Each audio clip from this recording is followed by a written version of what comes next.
तीनों बहनें मिलकर के रात दिन मेहनत करती हैं, मजदूरी करती हैं और एक एक पैसे को जोड़ कर रखती हैं और वह अपने भाई को पढ़ाती हैं। वो सोचती हैं कि हमारा भाई पढ़ लिख जाएगा तो ज़्यादा कुछ नहीं तो एक सरकारी नौकरी मिल जाएगी, जिससे हम सभी का जीवन बड़े सुख और चैन से कट जाएगा। यही विचार करके वो तीनों बहनें एक टूटी सी झोपड़ी में रहती हैं और अपने भाई को पढ़ने के लिए शहर भेज देती हैं। उनका भाई शहर में पढ़ता है और वो तीनों बहनें गांव में मेहनत मजदूरी करती हैं, टूटी सी झोपड़ी में रहती हैं, अपना समय काट रही थीं और इधर अपने भाई को पैसा भेजती हैं और उसे अच्छी तरह से पढ़ा लिखा रही थी, अच्छे स्कूल में पढ़ा रही थी। एक दिन पढ़ लिख करके वह आईएएस अधिकारी बन जाता है, यानी डीएम बन जाता है और फिर 5 साल के बाद लौट करके जब वो घर आता है तो क्या देखता है कि उसकी तीनों बहनें मिट्टी में लिसी हुई हैं और तन से पसीना टपक रहा है, काम कर रही हैं। तभी वो अपनी बहनों की स्थिति को देखता है और देखने के बाद उनके गले लग करके बुरी तरह से फपक फपक करके रोने लगता है। नमस्कार, प्रणाम, मैं हूँ रितेश कुमार।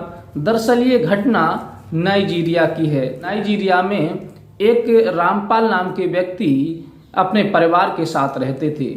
इनके घर में 3 लड़कियां थीं और एक लड़का था जिसका नाम दीपक था। लड़कियां बड़ी थीं और दीपक सबसे छोटा था। तो दीपक अकेला था, इसलिए तीनों बहनों का प्यारा था।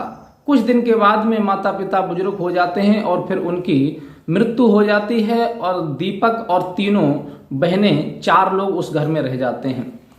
तब वो तीनों बहनें मिलकर के विचार करती हैं कि अब हमें क्या करना चाहिए। माँ बाप तो है नहीं, अब हमें अपने भाई को पढ़ाना लिखाना चाहिए, फिर इसकी शादी करनी होगी क्योंकि सारा जिम्मा हमारे ऊपर है। वो तीनों लड़कियां मिलकर के मेहनत करती हैं, रात दिन मेहनत करती हैं और ये सपना देखती हैं कि हम अपने भाई को पढ़ा लिखा दें तो इसकी कोई सरकारी नौकरी लग जाए, कोई जॉब लग जाए तो ये हमारे जीवन में बहुत लाभदायक होगा और हम सभी का जीवन बड़े आनंद से कट जाएगा। ये विचार करके वो अपने भाई के लिए शहर में पढ़ने के लिए एक अच्छे स्कूल में एडमिशन दिला देती हैं और जब बहुत सारा पैसा खर्च होता है तब वो तीनों बहनें मिल करके खूब पैसा कमाती हैं और एक एक पैसे को जोड़ कर रखती हैं, टूटी सी झोपड़ी में रहती हैं और सारा पैसा बचा करके अपने भाई की पढ़ाई में लगाती हैं।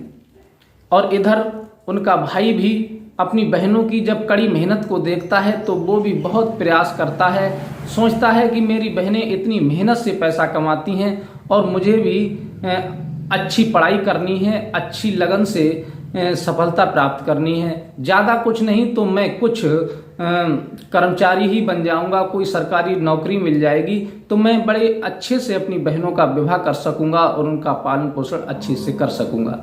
ये विचार करके दीपक रात दिन मेहनत करके पढ़ाई करता है, लेकिन वो इतनी मेहनत से पढ़ाई करता है कि स्कूल में टॉप नंबर पे आता है।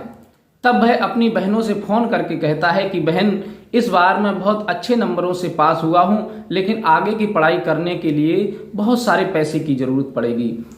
दीपक की बहनें कहती हैं कि भाई तुम चिंता मत करो, जितना भी पैसा लगेगा हम पैसा लगाने के लिए तैयार हैं, तुम पढ़ाई में किसी प्रकार की कोई ढील मत डालना, अच्छे से मन लगा करके पढ़ाई करना, जो भी पैसा होगा हम तुम्हें जरूर देंगे। ये विचार जब करती हैं तीनों बहनें कि भाई को पढ़ाई की बहुत आवश्यकता है, पैसे की बहुत बड़ी आवश्यकता है, तब वो रात दिन मेहनत एक करती हैं और खूब पैसा एकत्र करके अपने भाई को आगे की पढ़ाई करवाती हैं। एक दिन दीपक चाय की दुकान पर बैठा हुआ था, वहां पर एक पेपर बेचने वाला आया और उसने उस दुकान पर पेपर दिया तो दीपक वहां बैठा हुआ उस पेपर को उठा करके पढ़ने लगा। उसमें कुछ जगह आईएएस अधिकारी की निकली हुई थी, डीएम पद की और एसडीएम पद की जगह निकली हुई थी पेपर में। वो ये देख करके बड़ा खुश हो जाता है, सोचता है कि क्यों ना मैं इन्हीं जगहों पर अपना फार्म अप्लाई कर दूं, हो सकता है मेरी किस्मत साथ दे जाए तो मैं यहाँ सिलेक्ट हो जाऊं। ये विचार करके वो तुरंत फार्म को अप्लाई कर देता है और फिर उसका नंबर आ जाता है। जब नंबर आता है तो केवल 2 नंबरों से वो पीछे रह जाता है। 2 नंबरों से जब पीछे रह जाता है तब अपनी बहन से कहता है कि बहन, मैंने आईएएस अधिकारी बनने के लिए फार्म अप्लाई किया था, लेकिन 2 नंबरों से मैं फेल हो गया। तब बहनें कहती हैं कि भाई तुम चिंता मत करो, परेशान मत हो, लेकिन और ज़्यादा मन लगा करके पढ़ाई करो। पैसे की चिंता मत करना, पैसा जितना भी ज़रूरत होगी तुम्हारे लिए हम तुम्हें देंगे, लेकिन आप पढ़ाई में किसी प्रकार की ढील मत डालना। दीपक जब अपनी बहनों की मुंह से ये बात सुनता है तो वो और जी जान से पढ़ाई करने लगता है। रात में भी पढ़ता है, दिन में भी पढ़ता है, और फिर उसके बाद अच्छे नंबरों से क्लास को पास करता है। और फिर 1 साल के बाद फिर जगह निकलती हैं, फिर वो फार्म अप्लाई कर देता है और फिर उसका सिलेक्शन हो जाता है। और जब इंटरव्यू देता है सभी में वो अच्छे नंबरों से पास होता है, अच्छी रैंक प्राप्त करता है और फिर वह आईएएस अधिकारी बन जाता है। आईएएस अधिकारी बनने के बाद उसने अपनी बहनों को फोन किया कि बहन, आपकी मेहनत रंग ले आई और मैं आईएएस अधिकारी सिलेक्ट हो गया। बहनों ने जब अपने भाई के मुंह से ये शब्द सुने तो बहन बहुत खुश हो जाती हैं, सोचने लगती हैं कि हमने तो यही सोचा था कि हमारा भाई केवल कोई नौकरी करने लगेगा या कोई बिजनेस करने लगेगा पढ़ लिख करके, लेकिन हमने ये विचार नहीं किया था कि हमारा भाई एक अधिकारी बन जाएगा। ये तो बहुत खुशी की बात है। भाई कहता है कि बहन, ये सारा क्रेडिट आपको जाता है, क्योंकि आप तीनों ने मिलकर के हमारे तरफ इतना ध्यान दिया, इतना पढ़ाया लिखाया, हमें इतनी मेहनत की, रात दिन आपने मेहनत एक की और टूटी हुई झोपड़ी में रह करके हमारी पढ़ाई पूरी करवाई। तो जो मैं आज आईएएस बना हूँ, जो अधिकारी बना हूँ, ये केवल आपकी कृपा से बना हूँ। अब तुम चिंता मत करना, मेरा सिलेक्शन दूसरी जगह ट्रांसफ़र हो रहा है, मैं वहाँ ट्रेनिंग दे करके वहाँ अपनी ड्यूटी ज्वाइन करूँगा। दीपक अपनी बहन से ये बात करके चला जाता है और अपनी ड्यूटी करने लगता है।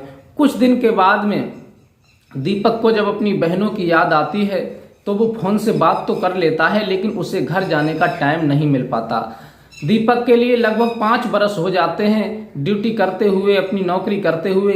तब उसने सोचा कि आज हम अपनी बहनों के पास जाएंगे। जब वह अपनी टीम को लेकर के गाड़ी से जब अपने गांव पहुंचता है, और गांव जब पहुंचता है तो वहां जो भी उस गांव के लोग होते हैं, आस पड़ोस के लोग होते हैं, गाड़ी के जब हूटर बजता है और पुलिस की गाड़ी एक आगे पीछे चल रही होती है, बीच में डीएम साहब की गाड़ी चल रही होती है, तो वहां के लोग सभी एकत्र हो जाते हैं कि पता नहीं कौन सा अधिकारी आया है, कौन आया है, गांव में क्या होने वाला है।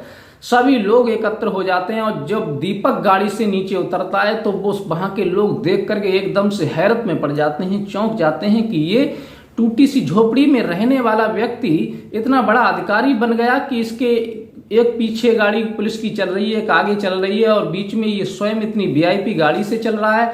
सभी लोग दौड़ करके आते हैं और फिर उसका स्वागत करते हैं, उसे माला पहनाते हैं, उसका सम्मान करते हैं और उसे बड़ी अच्छी तरह से उसकी इज्जत की जाती है। और फिर वह सभी गांव वालों के साथ मिल करके अपनी उस टूटी हुई झोपड़ी में जाता है जहां उसकी बहनें रह रही होती हैं। लेकिन दुर्भाग्य की बात यह थी कि बहनों को बेचारों को रह करके एक दिन का भी टाइम नहीं था कि वो एक दिन काम पे ना जाएं तो बैठ करके खा सकें, क्योंकि उनके ऊपर भाई की पढ़ाई का कर्जा इतना था और पैसे की तंगी इतनी थी कि वो रोज डेली मेहनत मजदूरी करती थी, तब अपनी जीविका चलाती थी। वो तीनों बहनें काम पर गई हुई थीं। तब उसने पता लगाया कि हमारे तीनों बहनें कहाँ पर काम कर रही हैं।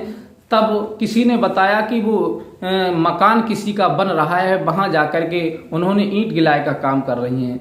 डीएम साहब वहीं तत्काल पहुँचते हैं तो देखते हैं कि उनकी बहनें मिट्टी में लिसी हुई हैं और चेहरे से पसीना टपक रहा है, पूरे तन पर पसीना है, गर्मी की वजह से व्याकुल हो रही हैं और काम में लगी हुई हैं। धूप बहुत कड़क है। ये देख करके डीएम साहब एकदम से दौड़ करके अपनी बहनों की कौली भर लेते हैं और आंखों से आंसू बहने लगते हैं और फपक फपक करके रोने लगते हैं कि बहन, तुमने हमारे लिए बहुत किया, आज तुम्हारी बदौलत से ही हम आज डीएम बन सके हैं। तुम्हारा बहुत एहसान है हमारे ऊपर, लेकिन आज से ये काम बंद कर दो, क्योंकि तुमने जो मेहनत की है वो मेहनत आज रंग ले आई और उसका फल मिल गया है। अब तुम्हें मेहनत करने की कोई ज़रूरत नहीं है, अब तुम हमारे साथ चलोगी। उसी समय दीपक अपनी बहनों को लेकर के अपनी जुग्गी पर आता है और कहता है कि बहन, अपना अपना सामान पैक कर लो और हमारे साथ चलो। उसके दीपक की बहनें कहती हैं कि भाई इस गांव को छोड़ करके चलने की बात कह रहे हो, अरे यहीं से तो हमने शुरुआत की थी आगे बढ़ने की, और यहीं की कमाई से तुम डीएम बने हो और यहीं को छोड़ने की बात कह रहे हो। दीपक कहता है कि नहीं बहन, मैं इस झुग्गी को, झोपड़ी को छोड़ने की बात नहीं कह रहा हूं, यहाँ से चलो, तुम मेरे साथ रहना, लेकिन यहाँ पर एक मकान बनवाएंगे, फिर जब भी दिल करेगा होली दिवाली किसी की फंक्शन पार्टी में आना हुआ करेगा, तब हम यहाँ आकर के रुका करेंगे और उसके बाद फिर अपने शहर चला जाया करेंगे। ये बात कह कर के उसकी बहनें राजी हो जाती हैं और वो अपनी बहनों को ले जाता है। कुछ दिन के बाद में वो अपनी बड़ी बहन की शादी करता है एक अच्छा अधिकारी लड़का देख करके। फिर दूसरी साल में अपनी छोटी बहन की शादी करता है और तीसरी साल में फिर वह अपनी तीसरी बहन के लिए रिश्ता देखता है। तो उसकी बहन कहती है कि भाई हम तीनों को घर से भगा दोगे, फिर तुम अकेले रहोगे, इसलिए ऐसा करो कि हमारा विवाह बाद में करना, पहले तुम अपना विवाह कर लो, क्योंकि भाभी जब घर में आएगी तो उसे अकेलापन महसूस होगा, कुछ दिन वो हमारे साथ रहेगी, फिर रिध भिध जाएगी, उसके बाद हमारा विवाह कर देना, हम चले जाएंगे। दीपक कहता है कि नहीं बहन, पता नहीं महिलाएं आज की ऐसी ऐसी आती हैं कि इंसान के लिए मजबूर कर देती हैं, और पता नहीं फिर उसने हम पे क्या कड़ा पहरा लगा दिया, हम तुम्हारे हित में कुछ कर पाए या नहीं कर पाए, इसलिए तुम पहले विवाह कर लो। फिर सबने विचार किया, उन दो बहनों ने जो पहले उनका विवाह कर दिया था, और उन्होंने बहुत अच्छी तरह से धूमधाम से अधिकारियों के साथ में विवाह किया था दीपक ने, और छोटी बहन का भी विवाह एक सरकारी अधिकारी के साथ में कर दिया। तीनों बहनों का विवाह करने के बाद फिर वही तीनों बहनें एक अच्छा रिश्ता लेकर के अपने भाई के लिए आती हैं और फिर अपनी भाई की शादी बड़े धूमधाम से करवाती हैं। फिर जब शादी हो जाती है तब दीपक अपनी पत्नी के साथ शहर में सिलेक्ट हो जाते हैं और बहनें अपने अपने घर चली जाती हैं, और दीपक बड़े हंसी खुशी से अपनी पत्नी के साथ रह करके अपना जीवन बिताने लगते हैं और बहनें अपनी गृहस्थी का जीवन बिताने लगती हैं। इस प्रकार से उनकी जिंदगी में अंधेरे से उजाला भर गया। तो साथियों, कहते हैं कि जिंदगी में पता नहीं इंसान की किस्मत कब बदल जाए, कब रोशनी हो जाए, ये कुछ कहा नहीं जा सकता। केवल इंसान को अपने ऊपर भरोसा और विश्वास परमात्मा पे होना चाहिए। इंसान को कभी भी कदम घबरा करके थोड़ी सी मुसीबत में पीछे नहीं हटानी चाहिए। गरीबी होती है, लेकिन गरीबी एक श्राप नहीं होता, कभी तो कटेगी, आज नहीं तो कल, कल नहीं तो परसों, एक दिन जरूर हटेगी। और आपने अपनी नज़रों से जरूर देखा होगा कि जो लोग पहले अति गरीब थे, आज वो गाड़ियों से चल रहे हैं। तो ये जिंदगी का सफर है, इसमें पता नहीं कौन कब आगे निकल जाता है, कब पीछे रह जाता है।